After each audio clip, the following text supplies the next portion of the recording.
Welcome to Road Riches Podcast. Eric Richards, Rich Investments Group.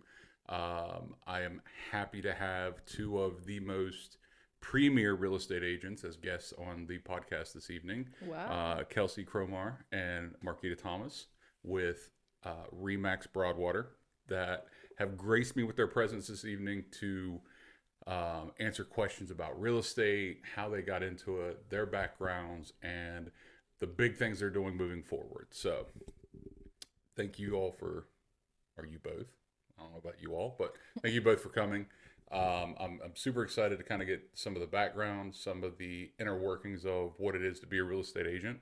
A lot of people think it's just putting a sign in a yard and boom, you're done. But there's way more behind the scenes that people don't know about. So I'd love to get kind of what that means and what brought you to where you guys are today. So, Markita. Thank you for having us. Yeah.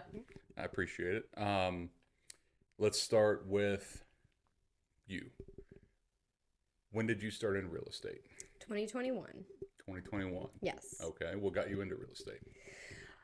So I got laid off in 2020, and I was just kind of up in the air where was I going to go from there, and I was going to go into the flipping business actually with someone, and that did not track, but I ended up getting into real estate, and it stuck. I love it. What simple fool laid you off in 2020? I worked at Wheeling Island Casino. Really? Yes. Like throwing dice, making sure that people were on the up and up? Yeah, something like that. Something like that? I was a cocktail server. Nice. Yeah. So from a cocktail server, you were interested in getting into fix and flips.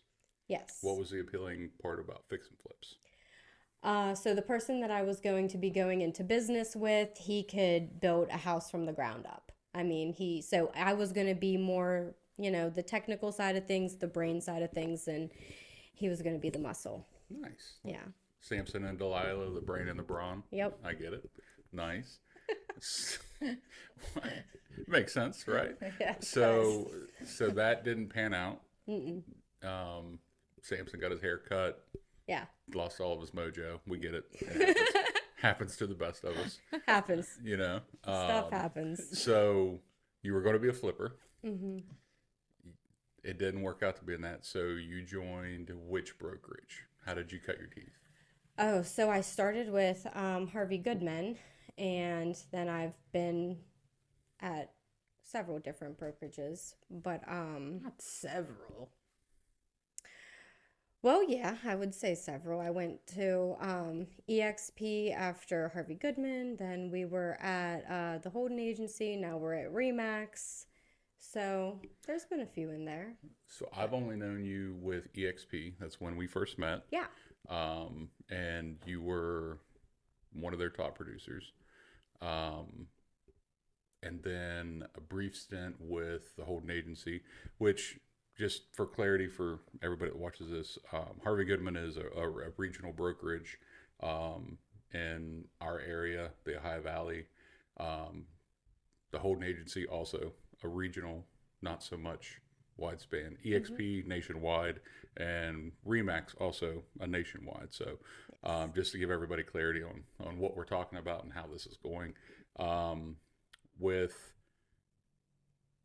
you tell me the difference between one of those regional brokerages and somebody like a Remax when you're getting in with a brokerage like that? So there's really ups and downs to both sides.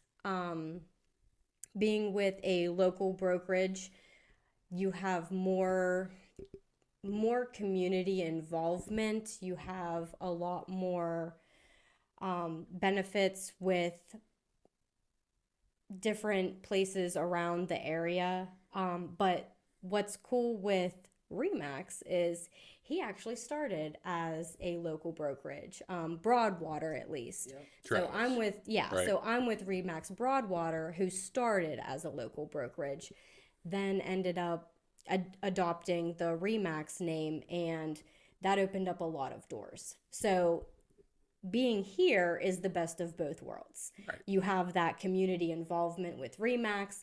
or with the Broadwater side of it, and then with Remax, it opened up a whole door of the nationwide side where we are now connected to agents even in other countries. I mean, 88 countries is Remax. We're in Remax 80, is 88 countries. Yeah. yeah. It seems awful specific, but I'll take it. Like, I'm not going to fact check you right now, but we're going to go with it. They announced that at the Remax convention in Vegas we just went to. They announced that they were in 88 countries. I met a couple agents that were, there's this one lady there from Syria, and I asked her list price was like an average of $1 million over there. Oh, yeah, because, I got that in my bank account yesterday. Yeah. Right?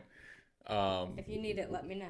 Yeah, listen, I'm down for some private money lenders every second of the day. That's how we make things. That's how we think things move at Rich Investments Group. So Travis Broadwater and Remax is essentially kind of the downtown feel with the worldwide reach, is what you're saying. Yep. Awesome. Yep. So what have you experienced since going there? Because you went there beginning of the year essentially. Yes. And you're 4 months in with them. What sets them apart from, say, an EXP as far as what their reach is and what they would provide for you as far as having a bigger brokerage backing you? So I would say, like, big wise, they're Remax and EXP are both equally, like, they're big. But so the thing with that sets Remax apart is they have the dual, like, you have that community feel, but you also have that nationwide thing. So with EXP, they're a cloud brokerage. They might be nationwide, but you don't have the community feel with them. It's not.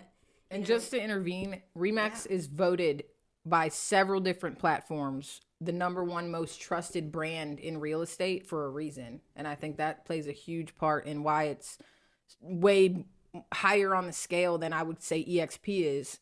Is just because it is voted by the consumers the most trusted brand in real estate for several different reasons. And I think that's huge. Yeah, absolutely. Yeah.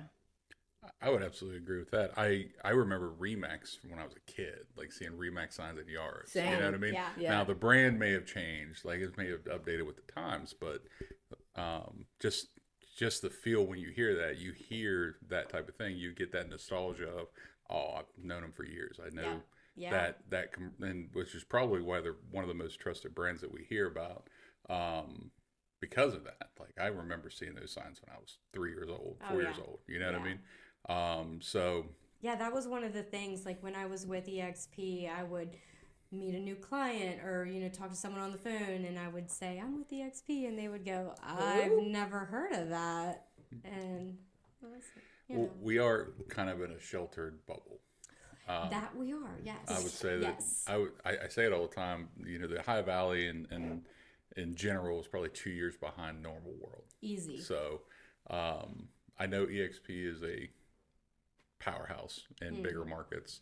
Yes. They're huge in Florida and stuff like that. But yeah, in this area, you really need to have kind of your reputation to fall back on. And it's more of a handshake deal as a part of anything. You know what I mean?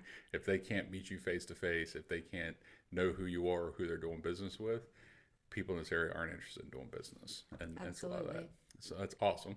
I appreciate you coming in. I love the background. The casino thing's interesting. I didn't realize that's where it all started. Yeah, I didn't know that you were putting it all on black, and then next thing you know, you're slinging drinks, and then the next thing you know, you're slinging houses, which is cool. Yeah. Kelsey, what about you? Where's your background? Where do you come from? So I had a very rough background before I got into real estate. I was in the music scene, which goes hand in hand with drugs, alcohol, partying, doing all that kind of stuff. And I just got to a certain point in my life where I knew I needed something more solid. I needed something that was going to make a future for myself, because I was at the point where I was like, am I even going to be alive when I'm 30? And so I had a huge social media following at the time. And I had one friend who just put this little birdie in my ear, and they're like, did you know you don't need to go to college to be a realtor? And that's all he told me. And I immediately got on Google and looked everything up on how to get licensed, how to get this, that, and the third. And I just dove. We so do go to college. What are you talking about? Oh, yeah. Hondros College. Hondros College. 8 weeks of flipping through stuff on my phone. That was my college. But yeah, so I went into Hondros. 8 weeks later, I got tested for my real estate test. And I remember I told Markita this. When I took my real estate test, I told myself, I'm giving myself one time to pass this test. If I don't pass it on the first time, real estate's not for me. And luckily I passed it, because a lot of people do. It's like a 50% rate. It's 51.49. Yeah, like it's the rate to pass on your first try. It's like very rare. You could maybe not. Yeah. Flip a coin. Yeah. So luckily I sat there and the screen flashed and it said pass, and I was like, oh my gosh, so this is it for me. And I dove right into it. You were actually one of my first potential clients. I remember that. Really? My Yeah. first, I didn't know that. So yeah, my three- first listing ever. 3 years ago, it was her first listing, and I had just started in real estate as well, and I was knocking doors and going, and I was scouring the MLS. And this is coming out of COVID. Like, I was being laughed out of every brokerage in the valley. Like, it was ridiculous. Like, there was no traction at all for me to try and get anything that's on market. Isn't that crazy? So yeah, now it is. Now they're probably like, They're damn. pounding my door down now. But so I got on Zillow one day, and I seen a listing in Martins Ferry, Ohio, that had been on for like 60 some days and had like 3 price drops. And I'm like, man, if there was ever a property that fits pitching creative finance, this would be it. And I didn't recognize the agent. I was like, all right, I'm going to reach out just to see, right? So I reached out, and she's like, yeah, you want to come to a showing? I'll be there this afternoon, da-da-da-da. And I was like, sure, I'll be there. So we pull in, and it's even in the backyard of Martins Ferry. Like, it's not like anywhere that most people would even think about. So I pulled up, and This house was terrible it's condition. a horrible house. Horrible house. Standing in the basement, you can see out on the backyard. Yeah. Like, the brick was just fully Yeah, separated. the whole foundation was like, stairway to heaven. Like, you could just open it up and walk out, and that's where you were at. Oh yeah. Yeah. Like right up my alley. Yeah. So we walked it, and neither of us even knowing the other one, not even having a clue who we were. And I was like, I would really like, if I'm not against it, there's a lot that needs to be done here. Would your seller be open to a creative offer? She's like, I'll ask him. And sure enough, he was not. He just wanted cash to get out of it, which happens, no big deal. But that's how we initially met. And from there, she's just been blazing a trail like crazy. Like 30 something deals last year with the Holden agency, and really establishing yourself as one of the premier people that people are looking for. It's amazing that you went from having no real estate experience, didn't even know if you're going to pass the test, like ready to be like, I'm a one and doneer. Like, if I don't do it, nobody's going to do it, right? To going from that's your first listing, which, all due respect, dumpster fire house. Like, I wouldn't even look at that house now. Hey, I sold it. Yeah, It's sold. There you go. which is a We testament found a in of buyer. itself, right? I wouldn't touch the house now with what we're building and what we're doing. It's just not a house that I would even look at. Yeah. To be one of the most sought after agents in the valley, like when you decided that you were essentially leaving the Holden agency, and that you were going to step out and do what's best for you, right? Not that the Holden agency was bad, but it was definitely time for you to make a change and for you to establish yourself on your own merits and not be a part of that team, right? Yeah.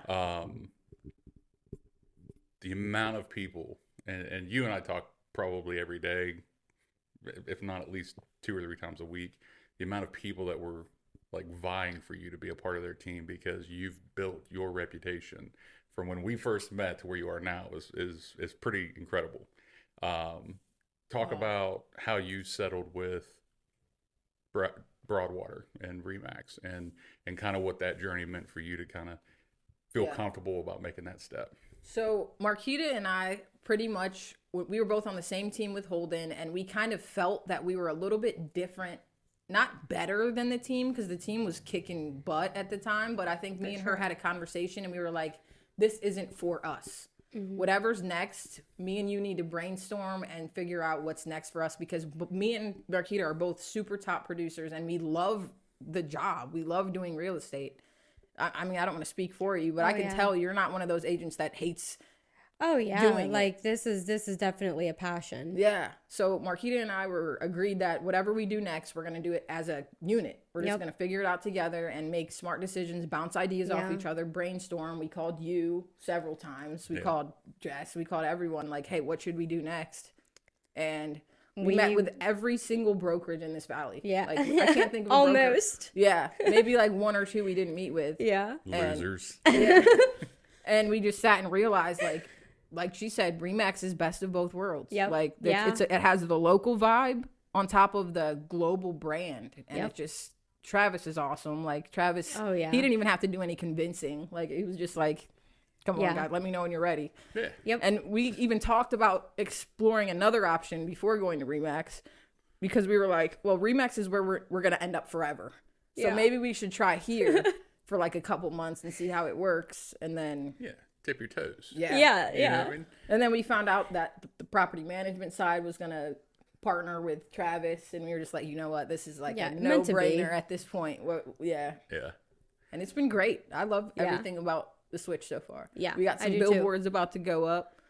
So you're telling me Travis didn't even set out like milk and cookies for you guys? Like, so I mean, he was definitely, like, come on over when you cut, because he knows who he is. Yeah. And thus far, he's been the only broker that he sits down with us every month and he's like, all right, guys, what can we do? Like, he brainstorms with us. It's how can we become a better brokerage? And it doesn't feel like it's his brokerage. It genuinely feels like it's our brokerage. It's a team, yeah. If we hit him up and say, hey, we don't like this part of the contract, can you fix it? He's going to have a meeting with everyone and be like, do you guys think we should fix this? And we all vote for it. Like, he's very much in tune with his agents, and I love that. And he's still in the field. He's selling houses. And I think having a broker that's still actively selling kind of, you know what I mean? He knows what's going on in the real estate world, so there's no surprises for him. Nice. Yeah. So many rules have changed in real estate in the past couple of years. I know. I'm not allowed to take nude pictures of my listings anymore. Like, what's that about? Yeah, the MLS would not like that. Yeah, I know. Zillow cut me out. Like, what's that about? I don't know. Buyer broker agreement. Like, there's some underwriting in there. Y'all got to work on that. I'm just telling you. Try. We do what we can. Yeah. Yeah. Not all heroes wear capes, Markita. Right. It's okay. You can do what Jake does and make an OnlyFans and just have a bunch of nude pictures.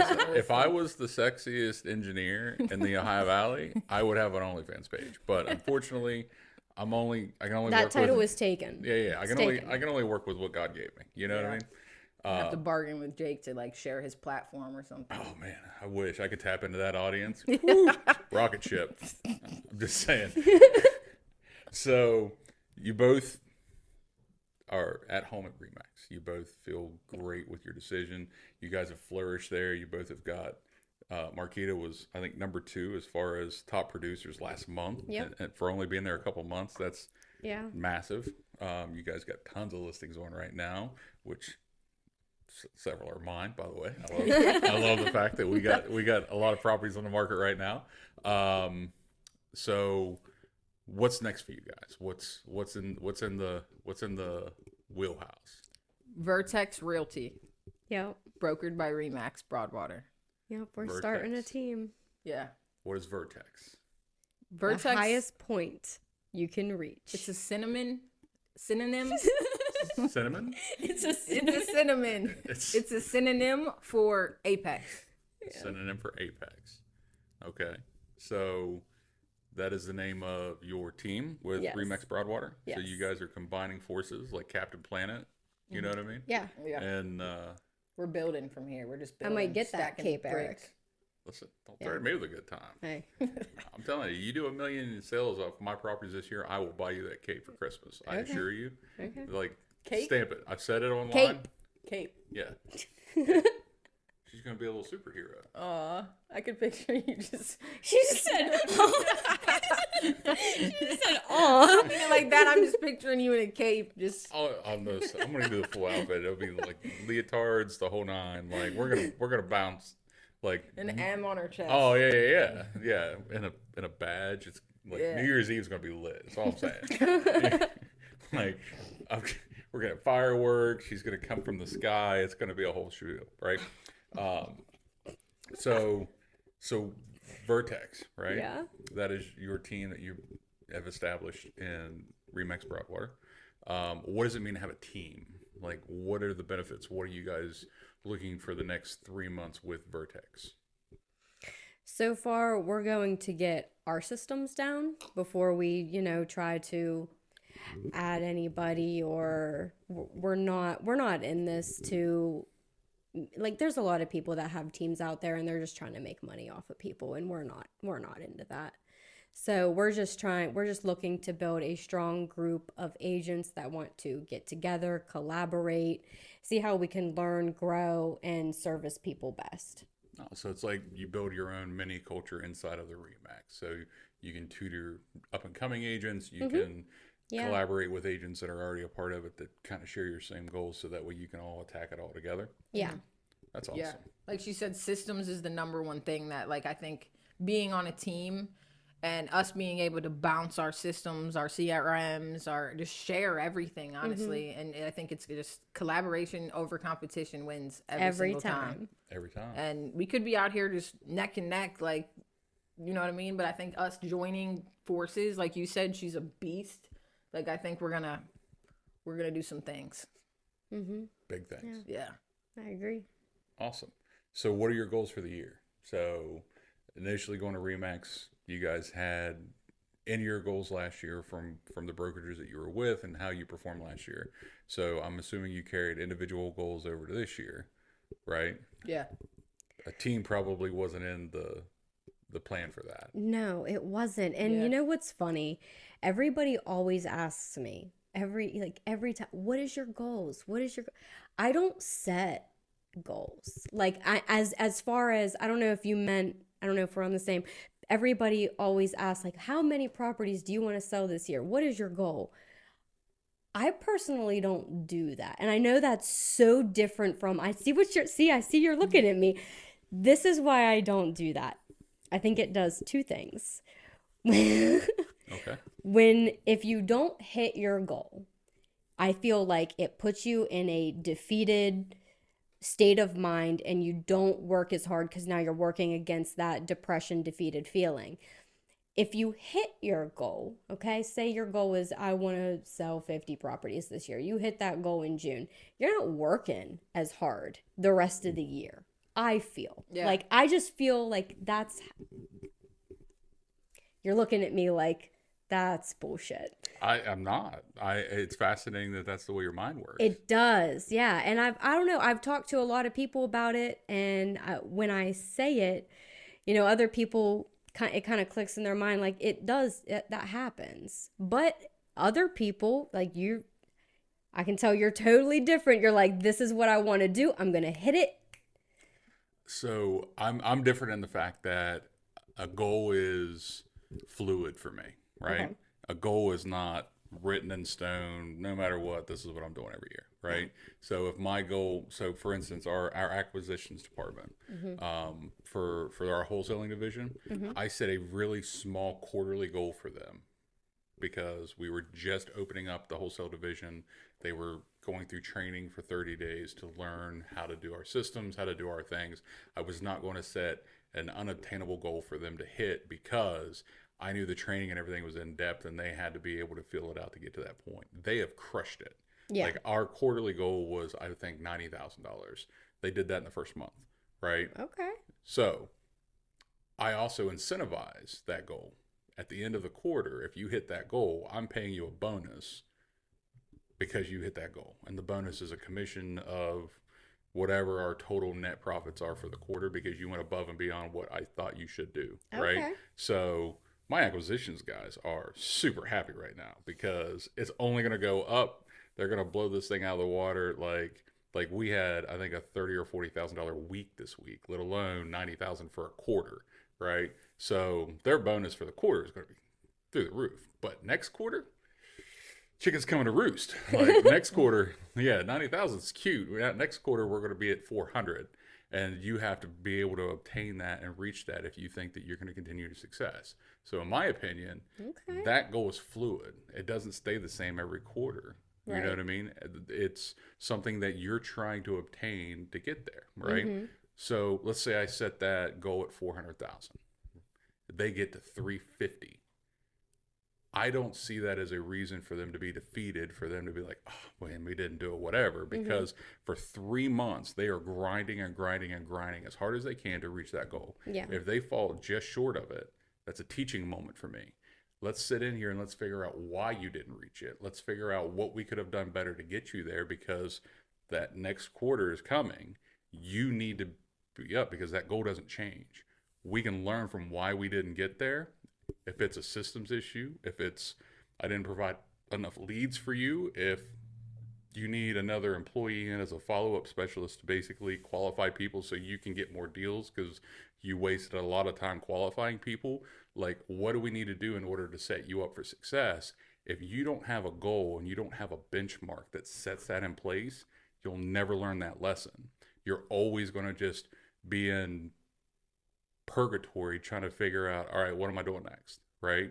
That goal is going to set you for what you need to do to either learn to be better or progress to the next thing if you're already outshining what you're supposed to do.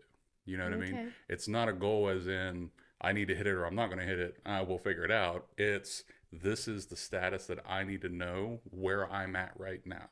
It's a bar to set for me to either be better or extend why I'm great, one or the other. And that's why I think goals are important. It's not the woe is me thing. It's, man, if I just had one more thing, I'd been a monster, right? Perfect. We're going to put that thing in place so that way you can dominate. And that's how you grow as a person. That's how you grow as a company. That's how you grow as whatever you're doing in life. You know what I mean? Kobe Bryant was one of my big inspirations, not because he's a basketball player, but his mindset on he's showing up 2 hours early to practices and shooting 1,000 free throws before practice even starts. Like he still had to do the full practice like everybody else, right? Yeah. It's because he had it set in his mind that he was going to be the best person at that. If during practice he wasn't hitting 3-point shots or he wasn't getting layups or he wasn't able to break away from defenses, he stayed 2 hours after practice and only drilled the things that he was deficient at so that way he could better himself. You know what I mean? God rest his soul. R.I.P. Kobe, right? R.I.P. Mamba. Mamba mentality is real. Like the amount of discipline and the amount of thought that it takes one person, because nobody's watching him. Nobody is being like, man, you should be doing this. No, you have to put that on yourself to be better, to have that development, to have that extra step, because nobody's watching you to be that next step. You know what I mean? Having those goals set. I wouldn't even put it as a yearly goal. Do it as a monthly goal. Do it as a quarterly goal, right? Yeah, my goals are always 2 closings a month. Yeah. That's my goal. Oh. Those are rookie numbers. You got to get those numbers up. I mean, yeah, I do, but Like, I was talking to you out there. You had 3 closings set up next week. Like, we just closed one today. Like setting those numbers so low to where it's easy to obtain it doesn't provide growth, in my opinion. If you can easily obtain that, that's not a goal. That's a standard, right? It's standard for me to close twice a month. My goal is to close 6 a month, right? Because if you're closing 6 a month for 12 months, you did 72 deals in a year. Who's doing that? Nobody, right? But if you could do 2 a month, what do you need to do to be able to do 3? How much more marketing do you need to do? How many more TikToks do you need to do? How many more followers do you need to get? How much more marketing do you need to do to just get that one more deal, right? Yeah. If you can get that one more deal super easy, well, what about 2 more deals? Now you're at 4 a month. Now you're at 48 a year. That is top 5% in this area, right?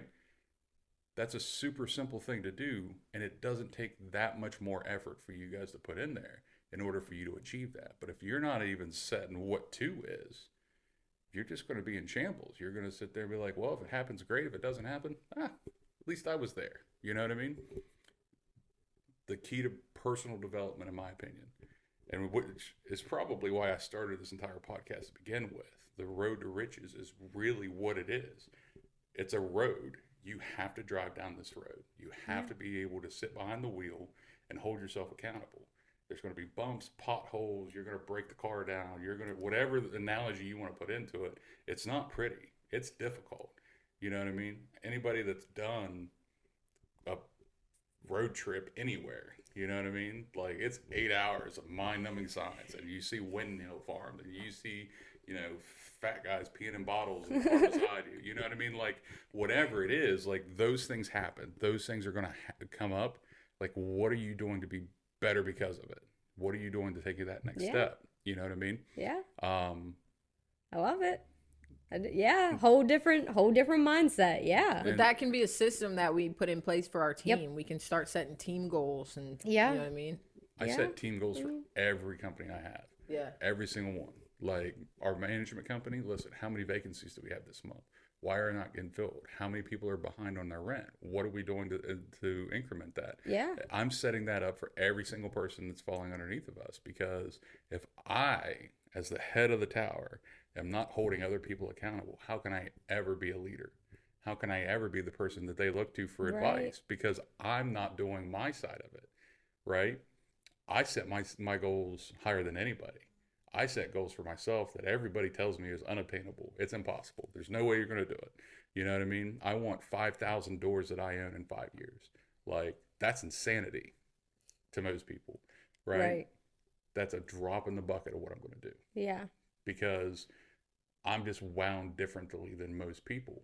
I see a goal as a reason for me to learn how to be better. And if I can be better, there's no reason that everybody on my team isn't better because of it. Yeah. I'm showing them what I'm learning. I'm bringing them along for the journey, because if I can do it, listen, I come from the most impoverished background you ever come from. I was poor, broke white folk from way back. You know what I mean? Literally, the first house that I lived in had dirt floors in it. You know what I mean? That's the house that we grew up in. We paid $100 a month rent in the first house that I can remember with my dad. He was a single father of 4 kids. We paid $100 a month rent that he couldn't afford because he made $3.23 an hour working for the state. Wow. Like, that's where I come from. I didn't know that. I knew that you I heard a little bit of your background at Kevin's, but I didn't know that. No. That's where it all started. Like, my dad couldn't afford $100 a month in rent. Like, he would get off from the state working full time as a grounds maintenance worker at a state park and would have to come back home and work for the guy that owned the farm, like building fences and herding cattle and clearing right-of-ways until dark to work off enough money to cover our rent for the month. Wow. Like, I've never known a time in my life my dad didn't work 2 jobs for us to get by. Yeah. You know what I mean? Like, that's where I come from. So I'm not scared to go back there because I knew I could survive it. I know where it's at. So if I expect my team and my employees and the people that are coming in and building this empire with me, and you guys are a part of it, like you're part of my team, you know, even though you're a Remax, like, I don't work with anybody else but you guys. And that's why I wanted you guys to be a part of this. You know what I mean? Like, that next step is so important for everybody, because that's going to be the determining factor of, am I flipping 3 properties this month to where at the end of the year, are we flipping 10 properties a month? You know what I mean? Yeah. Like, everybody that's on board needs to have that drive and needs to understand that, all right, I can do this because I'm a boss. Like, I already know what it's going to take for me to get to this point.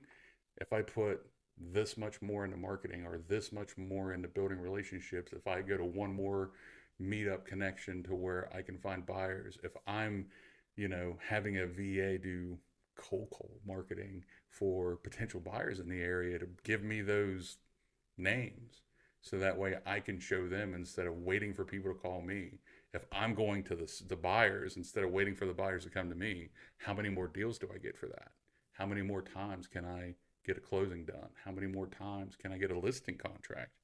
You know what I mean? Because that's just as important for realtors, right? Yeah. You putting your name under the listing side. That's good money right there. Yeah. You know what I mean? Listers win in real estate, especially as agents. That's what I've noticed. If you list properties, you automatically generate buyers. Well, yeah. Yeah. But if you're just covering buyers, you're working your butt off, showing a million houses to them. Like, I don't know. It's a lot more work. You was talking to tonight. The girl's like, well, can you just ask him if I can rent first and then I'll buy it later? Like, how many of those do you get a month? I mean, I get that every day. Yeah, it's pretty common that you know, you try and help somebody and you put them in contact with these different lenders and they find out that they can't do it and they're like, well, can I rent that property? No, this person is trying to sell this. Why would they want to? They're trying to sell it. What do you mean? Yeah. Not your average person is not an investor that wants to deal with tenants and deal with like the hassle that comes along with running a property and everything. So but we get these people that I run Google ads, and my number one call that I get is, "Hi, I see you're a realtor. Can you help me find a rental? Or is there any rent? Do you have any rent to own homes right now?" God. And I'm always just like, everybody. yeah. I'm looking for a rent to own. So I've is been sending everybody them else. to Michelle. I know a guy. Yeah. I've been like, I have She a sends girl. them straight to me, and Michelle's like, we got all these people. And I'm like, yeah, but we're not there yet. Like, I'm always just like, well, yeah, I have an investor that might have some properties that are for rent or rent to own, and I just send them Michelle's number. Yeah. But I feel it. I understand. Before I got into real estate, I didn't even know what it took to buy a house. I didn't buy a house until I was licensed for a full year. I didn't know anything about this. I didn't either. Yeah. That's the beautiful part. Like, Yeah. I hadn't done a real estate transaction my entire life until I got into real estate. Same. Yeah. Like, Same. Oh, really? All yeah. of us? Good. Yeah. Cheers to that. Yeah, right? And well, you started in 21, so you're 4 years in. We're 3 years in. 22, yeah. 20 June of 22 is when I got started. Yeah, I got started in May of 22, so we were really Right next, wow. neck and neck. Yeah. Has Jess ever told you a story about that conversation? No. Just for audience purposes, Jess is my wife. I love her. She's way more than I deserve as a person and a human being. She's quite possibly She's the best. sweetest human being alive, and I put her through hell. So I'll just cameo that into that. But We love you, Jess. Yeah, yeah. Even though you said this studio was a fool's dream, but here we are. That's part of the hell that I put her through.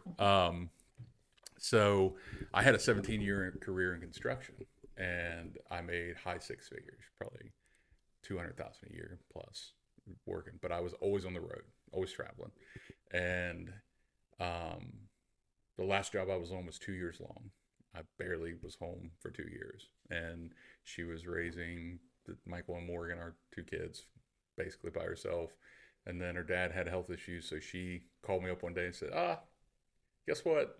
We live in St. Clairsville now, so next time you come home, just make sure you stop there first.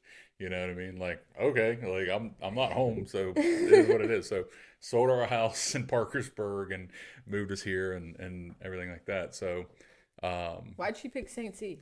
that's where her parents live. They live in Fairpoint, and then her dad had medical issues, so she moved in with her parents until we found a house to do, because her parents' house is huge and there's enough room for her and the kids, and she could help her mom with her dad if they needed it, and it was just a mutually beneficial scenario while I was out of town. So I finished that job, took them to Myrtle Beach for vacation, and Michael was 4 at the time. The last day we were in Myrtle Beach, we're sitting out on the back deck and the sunset and the ocean, and it's a really beautiful moment. And I have a Cuban cigar that somebody that worked for me gave me, real Cuban cigar. Like, I don't even smoke, but I couldn't help myself. Yeah. Right. It was pretty awesome. Oh, I did. Every other toke I did, because I don't know nothing about cigars. I like, cannot smoke a cigar. Yeah. Like, I didn't realize you're not supposed to inhale that stuff. Bill Clinton could have taught me a lesson. I'm just telling you. But yeah, I was just like, when do you get a chance to smoke a true Cuban cigar? Like, you just don't. So Right. I took the opportunity. We were there, and Michael, our youngest, got up on my lap, and 4 years old, and he said, "Hey, when we get home, are you going to go back out on the road?" And I said, "Well, yeah, buddy. You know, we just moved to St. Clairsville. You're still living with Grandma and Grandpa. Mommy wants a new house. I make a lot more money than Mommy does. You know, I probably got to go back out so that way I can get enough money so that way you guys can have your own house, and then you can have your own room again and your own backyard, and we'll get a pool, and everything that we had in the old house we'll have at the new house. And he just started crying, and he said, I wish you could just stay because I miss you.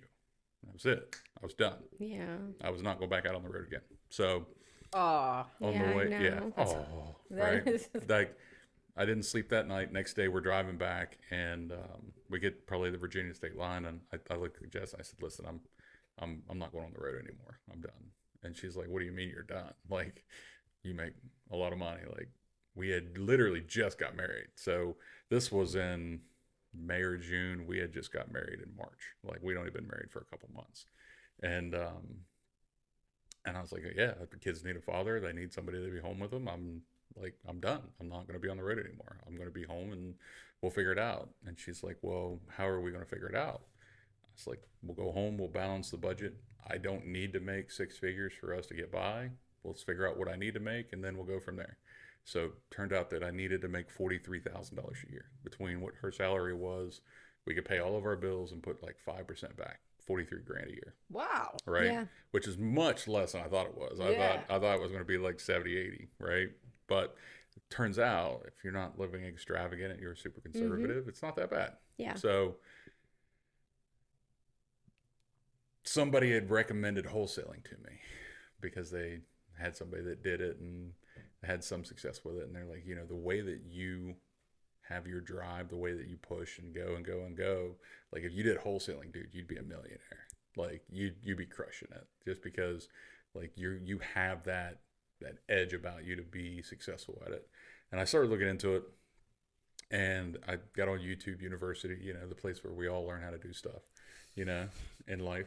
Yep. And I started watching videos, and I watched a bunch of wholesaling videos, and ultimately I fell into creative financing and sub two and stuff. So I had talked to the sub two community about me joining their mentorship and being a part of the sub two community and everything like that. And the guy said, yeah, it's going to be $10,000. And I was like, not a problem. Let me talk to my wife. I'll get this squared away. I'll be a member by the end of the week. Right. So I go and talk to Jess, and Jess at this point is a mortgage loan officer. Right. And I said, hey, I got to figure it out. I know what I want to do instead of construction. And she's like, what's that? I said, I want to be a real estate investor. And she's like, no, seriously, what do you want to do? And I was like, no, seriously, that's what I'm going to do. And she's like, that's the dumbest thing I've ever heard. And I was like, what do you mean? And she's like, you have no real estate experience. Get your head out of the clouds. Like, she's like, you've never even bought your own house through a real estate agent. Like, you've never even seen a purchase contract. Like, every property you've ever bought, you went with cash on a napkin to the courthouse and just like winged it. Like, not only that, you're getting into it coming out of the COVID bubble, which is the most competitive time in real estate there's ever been. Yeah. You have no experience. We moved from Parkersburg, where you knew everybody, to St. Clairsville, where you know nobody. So you have no references, you have no contractors, you have no experience, you have no capital to speak of, because if you're not going back to work, like we can't spend our savings because we're saving up to Right. buy another house. So you really have no capital. So you have no capital, no experience, no relationships, no references, and you've never done real estate in your life. Why would this be where you're going to go with life? And I was like, I don't know. I just feel like I could do it. Yeah. You know? And I said, I found this mentorship that would teach me everything I need to know. They helped me raise private capital through relationships, and they show me how to do everything from top to bottom to where I can get into it with no money out of pocket and I can run with it. And she's like, okay, where did you find this at? And I was like, YouTube. And she's like, YouTube. She's like, how much did that cost? And I was like, it's $10,000. And she's like, so let me get this straight. You're going to give up a high six-figure job to get into something that you have no experience in, with no real game plan on how to be successful at it.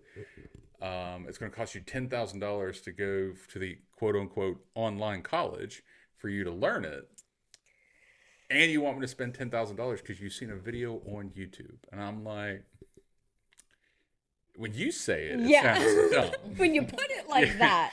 But like in my head, it sounded a whole lot better. And she's like, yeah, that's that's not happening. So, Now look. yeah. Oh, yeah.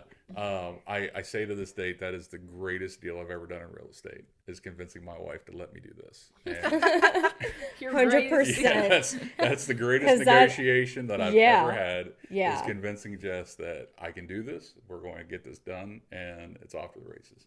Not a $400,000 house. That was your greatest deal. Yeah. Yep. No. That's Yep. it. That's awesome. Yeah, That's- I don't know. I don't know what I would do if my husband came home and was like, "Hey, this thing I saw on YouTube." Not even just that. Hey, I quit my 6-figure job and I'm taking 10 grand and investing it into YouTube. Yeah. That sounds completely reasonable, right? Yeah, absolutely. Yeah. So fast forward, like the whole that. So, and then this kid named Jarrett, you can tell that he's like right out of college. He was the onboarding agent for Sub 2, and you can tell that he was younger and like vibrant, full of life. You know, really Oh, enjoyed yeah. what he did. You know what I mean? And was my onboarding agent that I spoke with about it. That I told him, oh yeah, we'll have this locked up by the end of the week. Right? End of the week comes, he calls me up. He said, hey, what's going on? I was like, I got some problems, bud. Yeah, the wife was not necessarily as on board with this as I thought she'd be. And he's like, well, what can we do to help that? And I was like $10,000 right now, where I'm quitting my job. It's not great. He said, not a big deal. We'll do a payment plan. He said, we'll do 3 payments over the next 3 months of 33, 33, 33. He said, we are the creative finance king, so doing it in installments, that's creative. And I'm like, all right, that's not as bad, Yeah. right? I just have to come up with $3,300 right now. I could sell that, right? No, she was not having that either. Like, she didn't want to give me $33, let alone $3,300. It took. I had to go to Pittsburgh. I had an apartment up there while I was doing that plan. I had to move all of my furniture out of the apartment, so we got a U-Haul, and she was supposed to be helping me. And Jarrett called while she was with me, and she's like, let me talk to him. So she is on the phone with Jarrett for an hour and a half while I am by myself loading my apartment into this U-Haul. And she is pacing this apartment with Jarrett on the phone, just giving this guy the business. Like, what's for? Like, well, what if this doesn't happen? Yeah. What if that doesn't happen? Well, are you going to help him with this? Are you going to do that? And to Jarrett's, like, dude, you should have got the employee of the month or some award, because the dude stood in the pocket and took it all and convinced her that this was a good idea. So she hangs up the phone and she says, all right, if you want to do it, do it. And that was it. So I paid the $3,300 that next day. And for the next 6 weeks, Wow. I know, the right? next 6 weeks, I told her, I said, listen, before I do this, you got to understand, I'm not taking this lightly. Like, you're not wrong. Like, there are people that have way more experience and have references and have capital and have all of these things that I am going to be competing with when I'm going to these properties. I've got to catch up. Like, my learning curve is super steep and super short, and I've got to get there. Yeah. So it's not just the money that we're committing. You have to understand that I will take the kids to school in the morning. I said I will tuck them to bed every night. But every other waking minute that I have, that I can keep my eyes open, I'm committing to learning as much as I can learn and being the best at this, because this is going to be our future. I need to put enough respect on it to be Yeah. what it is. So for the next 4 months, I did 7 days a week, 18, 19-hour days, going through the online portal, learning everything that Sub 2 had to offer, going through all of the video vault, going into every brokerage, shaking hands, kissing babies, like door knocking, talking to private investors. Like, I try to get in a big multifamily right out of the gate. I talked to every multifamily broker in the country that would get on the phone with me and send me deals for me to underwrite and try to pitch to other investors to partner with me on. Wow. Like it was audacious on how hard I went at this in the first 6 months. I bet. And then you said realtors were laughing at oh, you. I got laughed out of every brokerage in the valley. Like, when I would walk in there and pitch creative, like, you're talking, this was the time that you'd have a house on the market and you would get 5 offers by the end of the day, and 2 of them were over asking. Yeah. So then you get some Joe Blow that has never done a deal in his life saying, oh yeah, if you have any problems, like I got these creative solutions. They're like, listen, give me your biggest and best by noon, stupid. Like we're good. Yeah. Right. It wasn't until later that fall and the winter time, the market changed. Like people weren't getting stimulus checks anymore. People had to go back to work. Things were opening up because of COVID to where, all right, now there's some plausibility to what I'm telling you. Like now you're not getting all those offers you were getting. Now you're getting struggles because the inspections are coming back with red flags, where before inspectors didn't care. Like this thing was selling either way. Like they were cashing in just like everybody else. You know what I mean? The market switched to where it's advantageous. And then you have that 12-month window to where like every other month the Feds were raising the rates 0.5%, 0.5%, 0.75%. That was a rough time. That was a rough time for a realtor, but it was a great time for me because I have all of these people that signed up to do 5-in-1 arms, and those rates kept going up, and then their arms started getting called due, and they're like, my mortgage just went up $500 a month, and I don't know what to do. And I'm like, I know exactly what to do. Like, I've been waiting for this moment. I've been sitting in the back, just like, I wish a Mama Jamma would, right?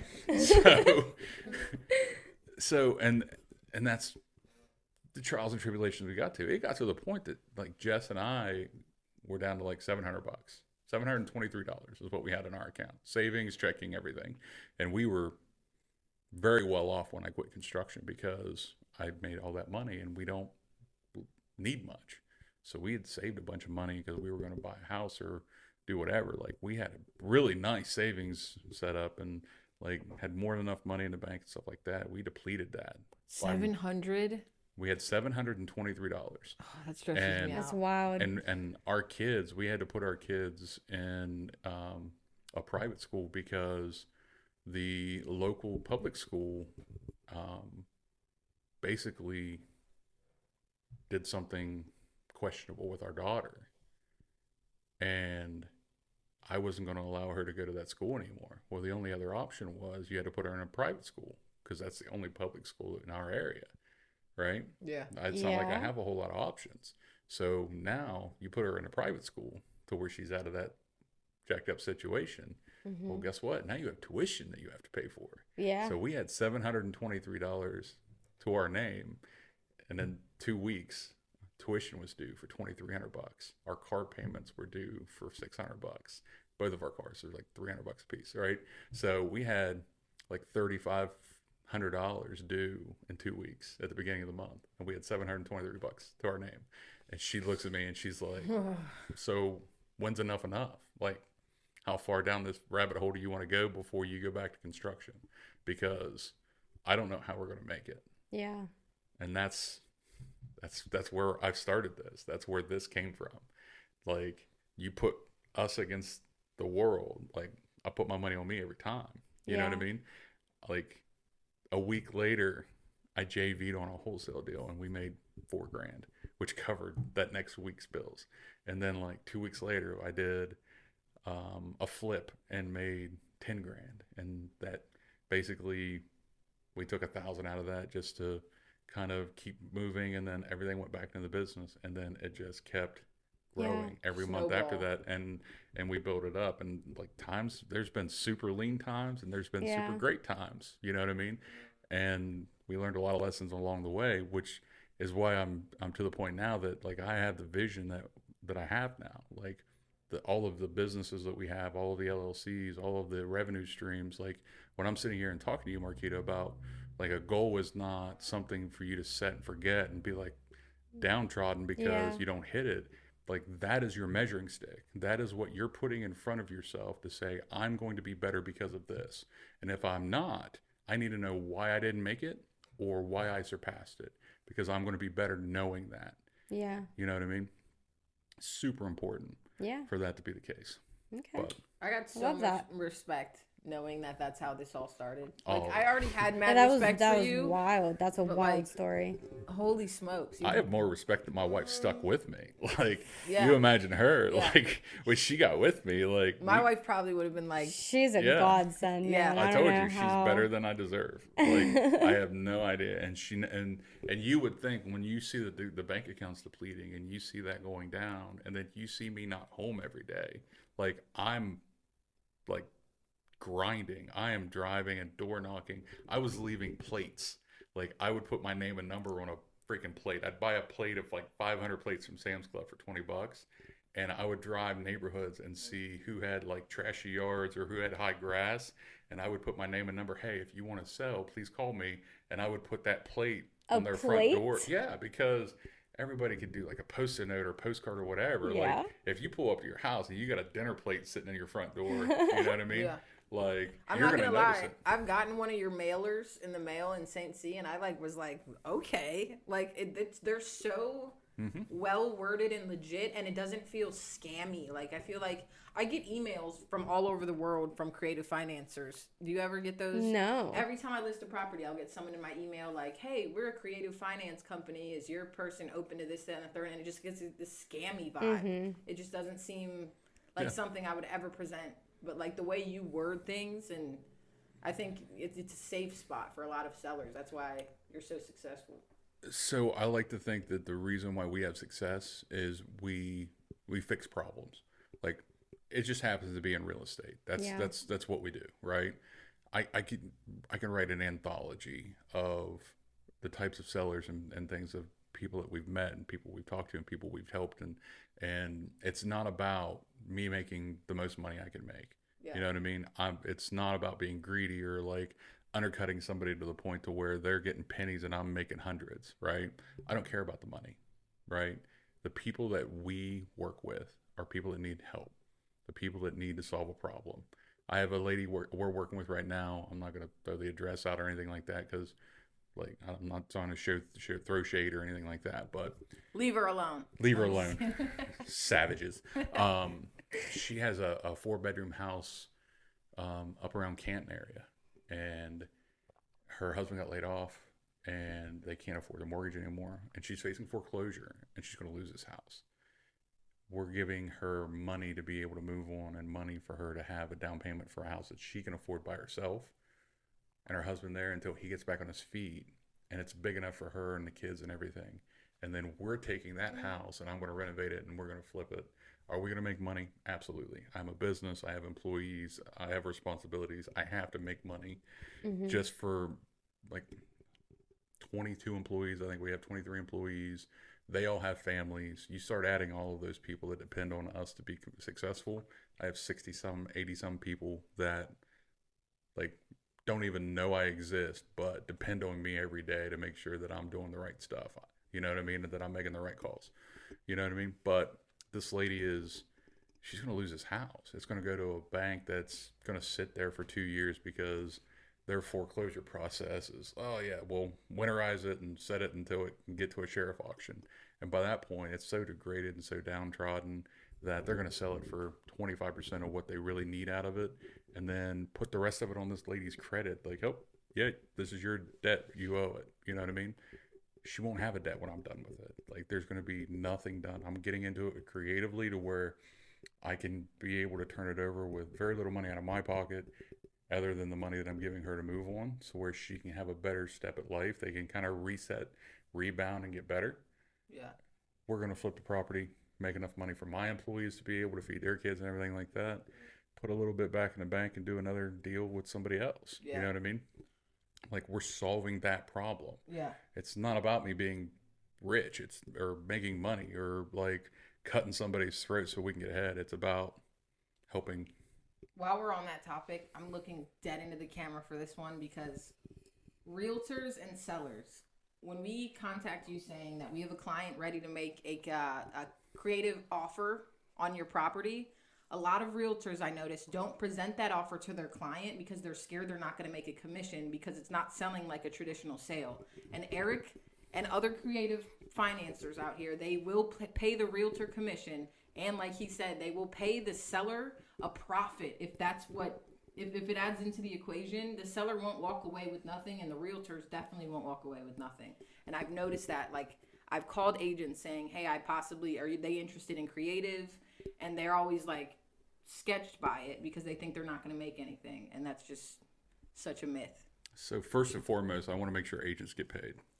Like agents, I have the utmost respect on what real estate agents, both buyer agents to get listings, because you kind of got to eat crow. Like you're walking in there to get a listing agreement, and like, man, there's still asbestos in this thing. You know what I mean? Yeah. Like you got to put your best face forward and be very forward facing with the seller to, you know what I mean? Oh, I want $500,000. Listen, it's a one-room shack on a hillside that's like the hill's degrading. Like, Yep. okay, I'll try, but I'm not making any promises, right? And the thing that kind of drew me to working with you two and Ho is like you don't sugarcoat it. You're very, very honest and transparent with everybody you guys work with. Yeah. You're not making false promises and like people are disappointed after the fact, you know? So realtors really, really do a lot more work on the backside of things that most people don't know about. The amount of headaches once you even get under contract, you know what I mean? The amount of headaches that you get from sellers and title companies and inspectors. Like, oh my gosh, like it's hell. It's and I do we do probably 3 flips a month, so I'm dealing with it on 3 flips. You guys have God knows how many properties you guys are managing and showing and doing and this. Like, absolutely, it's not for me.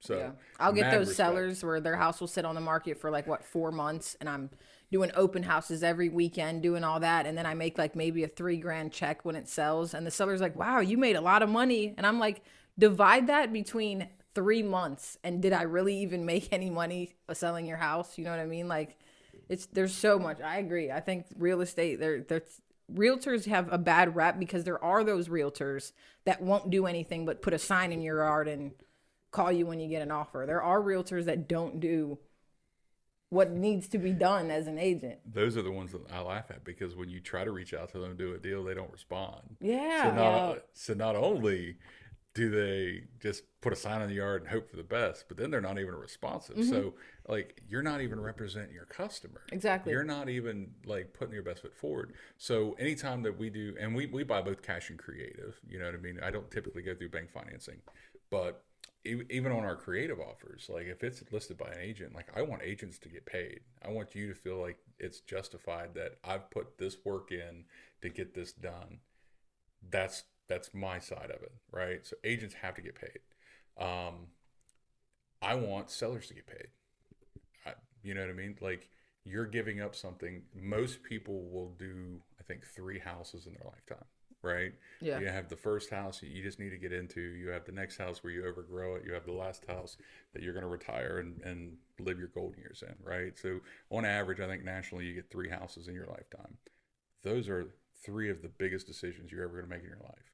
Those are the things that you're signing your name to, worth hundreds of thousands of dollars potentially. You know what I mean? Like, that's an incredible decision that I don't take lightly, right?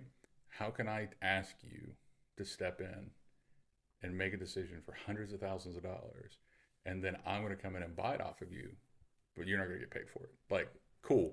That was a nice test. You know what I mean? Like, yeah, you did a once around the track just to warm up. Go try that on the next one. We'll talk to you then. But this one, yeah, I got you, right? Like, that is, like, as much as possible, as much as we can afford to give sellers.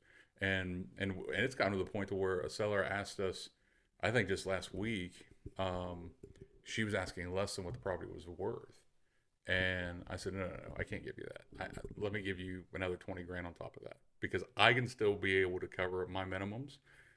But I know you are really, really cutting yourself short. You know what I mean? Like, and I would much rather have that, because that person is going to be so gracious and so grateful. I'm still going to make what our minimums are. Like, we have to make so much money to make sure that we keep the doors open. That seller right there is going to be so grateful that she made that extra 20 grand. She's going to tell 10 people. Yeah, I was just going to say Yeah. that You know what I mean? reputation is everything. As Yeah. soon as you get a And- reputation of ripping people off, Oh, yeah. I won't. I like, the biggest slur you can say to me is that we're slumlords, or that we took advantage of you, or that we're unethical. Like, those are the 3 biggest things. Like, I get fighting mad because, like, personally, I've committed the last 3 years of my life and countless hours, like 7 days a week, to making sure that we are doing the exact opposite of that. There are people in this area that quote unquote do creative and do a bunch of land contracts and like rip people off and have like dirtbag houses, and I Yeah. can't justify that. And Yeah. I would never deal with a house that I wouldn't live in myself. You know what I mean? I wouldn't Yeah. put my wife and kids in. Yeah. You know what I mean? And that's the stigma that I'm trying to erase. You know what I mean? I think a lot of the reasons why agents aren't acceptable to it is they're uneducated to it. Yeah. Exactly. Yeah. There's You know what I so mean? much on education on this topic. Absolutely. They've done it. Listen, we've done it this way for this many years. Yeah. You know what I mean? Like, I don't need to change. Listen, it may be the case, but you can't be upset that if you plateau either. If like Yeah. you don't change and you don't evolve and you don't get any better, and you're doing 20 deals a year and you can't get above 20 deals a year, and you're not figuring out why you're not doing 21 deals a year, like, don't get mad at the people that are surpassing you. Don't hate on people that are evolving, changing, doing better, marketing themselves better, and doing, more. Yeah. You know what I mean? Our job is to sell real estate, sell houses, and help people either buy or sell their homes. And there's so many different ways to do that. And so many people think there's just one path. Yeah. The MLS sold, that's it. Yeah. Take some pictures, put a sign up. I'm actually going to talk to Travis Broadwater next week. We're doing a meet and greet together with Remax and Rich Investments Group. We heard about that. Yeah, little Yeah. You got an shindig. invite. Got the word. Yeah, it's Got like- an invite. did they tell you the theme was like a sock hop back in the 50s? No. No. Wait, there's a theme? What? You didn't know the theme? No. Oh yeah, it's like a We sock were hop. not told a theme. What's a sock hop? Yeah, what is that? Google it. I'm about All to. right, so Back to the Future, he goes back and everybody's like at the prom and stuff like that, where they have like the pom poms and like the pink ladies jackets, like sock hop. You know what I mean? You'll get it. Trust me. Like You don't polka need dot. to Google get it right it. now. We're in a podcast. Like, I'm gonna Google it because you told me to Google it. You told me to Google it. Oh, Greece, like polka dots and stuff. A themed dance party, often inspired by the 1950s, Yeah. where people are encouraged to dance in their socks. We're gonna be and the only ones that protect show the up like that. floors. We're just gonna be dressed like that, and everyone else will be looking at us. now would I set you guys up for something like that? Absolutely. Absolutely. Yes. Ouch. All right. Like, if the sexiest engineer in the valley wasn't in here, I'd probably cry because that cut me deep. All right. Good thing he's here. I don't have to shed a tear. But Good thing. Thank God, Jake. I have somebody that I am partnering with on some deals coming up, that she is actually a licensed agent in Arizona, and she's putting out a course for agents to where she teaches other agents creative financing and kind of brings them along and teaches them all the stuff that they need to know. And she has offered, since we're doing a little collaboration with Remax, to bridge Remax brokerage for anybody who wants to do it over into her group and teach them. And she is phenomenal. She's a I'm sweetheart. excited. So I'm going to bring it up to Travis. Yeah. Whether he wants to bring it up in your guys' monthly meeting or not, I'm not going to like push it on anybody. It's his brokerage, his choice. But I think there's a lot of value there that if agents want to learn more and stuff like that, you're learning it from another licensed agent. It's not me telling you. Right. You're getting it from, Somebody who's been doing somebody this. who's been doing this and is in the same shoes that you are, that can relate to what your concerns are. Because I don't know what you guys think. I don't know, you know what I mean? Like what your worries and concerns and everything are as far as compliance and all of that stuff. Like, she's already doing it. Bless you. Thank you. You know what I mean? Yeah. So I'm going to offer that to Travis if he wants to bring it and see who wants to be a part of it. Yeah. And it'll be an agent by agent thing. But I'm definitely interested in it. I know I am not as educated in it as I would like to be. Even as your realtor, like on the buying side of it, all of the different ways to do it. Like, you're so educated on you could do it this way, that way. Yeah. And that falls in line with when I first got started. Like, you do 18, 20 hours a week, and this is all you do for 7 days a week for all of that time. Yeah. Like, you have no choice but to be well-versed in it, because every single deal is different.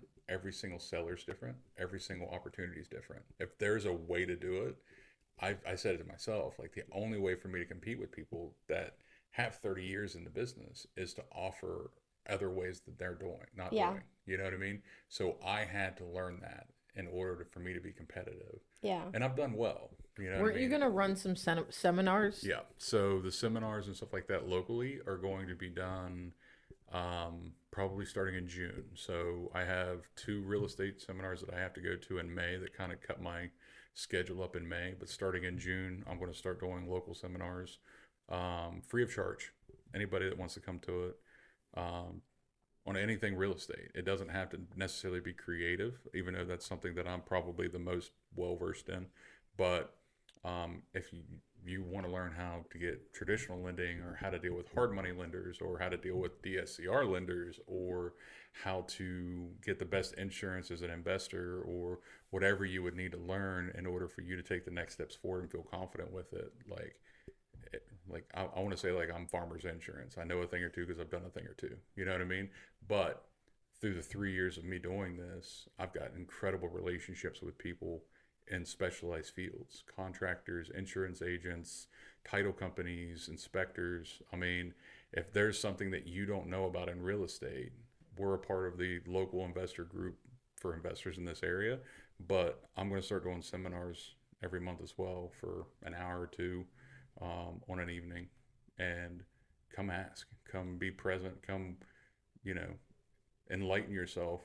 You know what I mean? Worst case scenario, you get to see my goofy self for an hour, which most people at least get a chuckle or two out of it, and it's better than spending $30 at the movie theater. You know what I mean? Yeah. Yeah. So it's a whole show. Yeah. You know what I mean? I mean, I may not be doing a sock hop every month, but at least that's going to be my new word, sock hop. Have a sock hop every month. Oh, man, we're going to make it TikTok famous. It's going to be great. Bring the sock hop back. That's it. Other than that, if there is anything that you guys want to add, bring in, hype up, anything that I could promote, special listings at 23 Storage in Wheeling or West 23rd Street in Bel Air. If anybody's definitely watching. 23 Storage in Wheeling. Yeah. Yeah, hottest listing. And on West the market 23rd. right See how now. there's number 2, 3 on both of 2-3 on those? both of them. Yeah. Yeah. Michael Jordan for a reason. Yep. You know what I mean? So Michael Jordan would buy these houses. if he was in this market, I would like to think that he would be all about it. Yeah, absolutely. But perfect. I appreciate you guys coming in. I appreciate you having us. We'll definitely do a recap on this in a month or two. Yeah, let's circle back. This has been fun. Yeah. See how we've grown in the time that we've been apart. Yep. All right. Awesome. Cheers. Sounds good. This was good. Road to riches. Road to riches. Road to riches. Cha-ching.